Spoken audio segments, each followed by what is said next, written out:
Today, we are pleased to have our strategic partner, Glastonbury Gage, and renowned industry expert, Mike Rose, show you how to properly set up and use an ITC, also known as an Internal Thread Comparator. Hello, I'm Mike Rose, your screw thread guru and senior engineer with Glastonbury Southern Gage. We're an old company, old school, but we do make the most of today's technology to manufacture the very best gauges and gauging for product screw threads. We also make a lot of other artifacts and precision masters. Today we're going to be showing you how to set up and use an ITC. This is an ITC. It's an internal thread comparator. It's used to measure internal product threads. It can also be used for differential gauging to tell you what all the different components of the inside of the internal product thread is, what pitch diameter, lead, flank angle variations. You need to see the ASME standard B1.2 for differential gauging to understand how to use that. Now, first let's look at the components in the assembly. This is the full assembly. We see here we have everything. We got the base, the adapters, we got the frame. This is the old style frame, by the way, the silver sides. The newer ones have the black labels on them. We have the indicators and everything here that's used that you can use to set these, to check your internal thread. Okay, these normally you can use them handheld like I'm showing you here. Unit's got a thumb box, open and close. So you can check into the thread, open and read, see what the actual thread size is. The individual components consist of a frame. We have a handle that comes with it.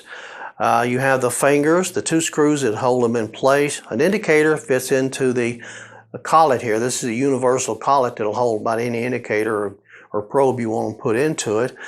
We have the adapter for the frame, for the base. And we have a master. That's very important because these are comparators. They will compare your product to this master. Now let's look more in detail at each of these components. This is your frame. The frame, as you see, has two screws that comes with it. It holds the fingers in place. The knob and back opens and closes, and a handle.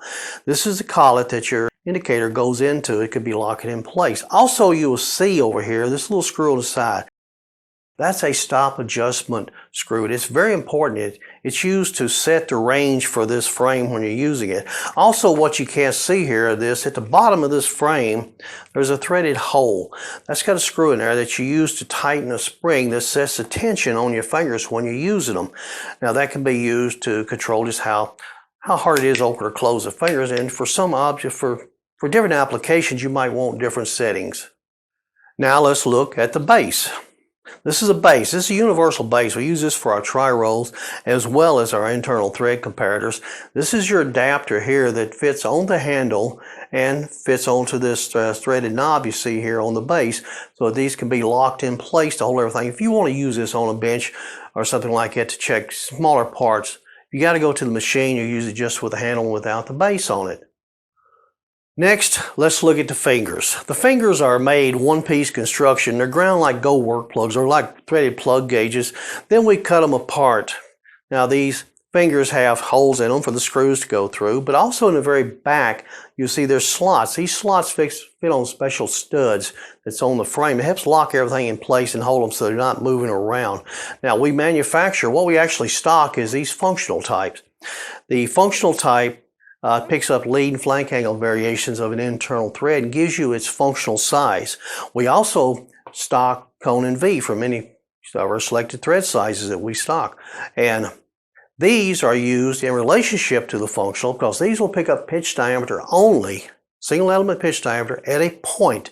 Compare this reading to this reading and you will know how much variation there is in your product due to lead and flank angles.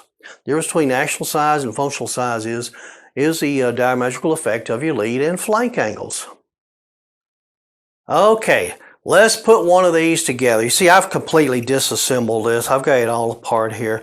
Now, personal preference is I like to take the base, hold it in my hand, and put the fingers on first. You see, I've got the little studs on the frame here that the slot fits over and a threaded hole. Fit those in place, put a screw in there, and I will screw that in place.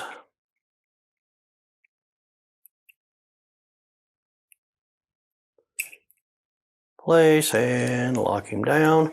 Take the second one, put it on the bottom. Here again, make sure I get it centered over the little slot in place. There we go. Got him. Put the little screw in.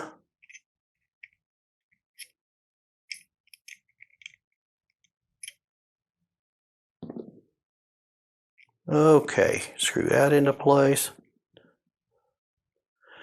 And there we go. We have it locked into place with the fingers on it. Proper. Open and close, works like they're supposed to. Is assemble this to the frame and the handle. So what I'm going to do is take the adapter and put it on the handle. I'm going to leave it a little bit loose because I want to screw this in place here. You need that loose so you can turn this into both of these. In that manner there. Sorry about getting a little high there.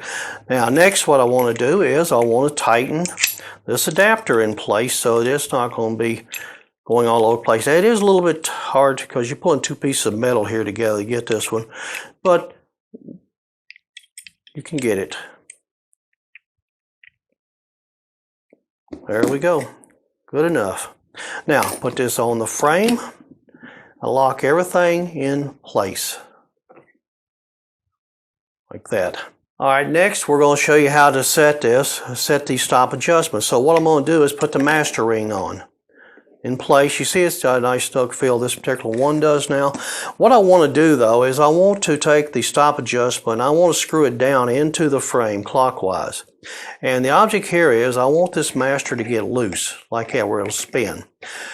Now, once I'm there, I want to back this back out till I get my feel again, then a turn or two more just to give it some room in the indicator. Okay, now at this point I'm ready to actually put the indicator in place. All right, now I'm going to take and put the indicator into the collet at the top here. Now what I want to do is I want it to have some movement, so I'm going to index it in just a little bit until I get the movement that I need on that. Now to do that's kind of touchy to go, but okay, now that I've got that in, I want to take and set my dial to 0, but I don't want to stop right there. Look at the certification on your ring. It will tell you how much this master deviates from true 0. Say this master, say on this cert, it said it read 2/10 small. What I want to do is set my indicator 2/10 small. Once I get that, at that point there, then I want to lock it all in place. Now, I'm actually ready. I can take the master off, and I'm ready to put parts on this and start checking them against the master, see where we are. Now, if we fail to answer any of your questions about this, you can call our 1-800 number. One of our technicians will be glad to help you. And we'd like to thank you for viewing our videos and being with us today.